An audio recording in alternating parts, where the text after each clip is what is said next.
হবে একটু দেখাইয়া দাও, কেমন আগুনে এই নাফরমান বেঈমানটারে আমি জ্বালাবো, জাহান্নামটা দেখাইয়া দাও।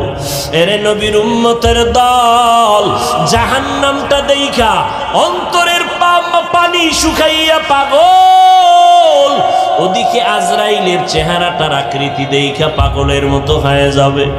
জানা আয়েশা রাদিয়াল্লাহু আনহা বলেন, আমি একদিন তাকাইয়া দেখি আমার মায়ার নবী আমার রুমের একটা কোণায় বয়া চুপচাপ গুনগুন গুনগুন করে নবী কান্না করে। আমি আয়েশা ভয় পেয়ে গেলাম, না জানি কোনো বেয়াদবি আমি করে ফেলেছি নাকি।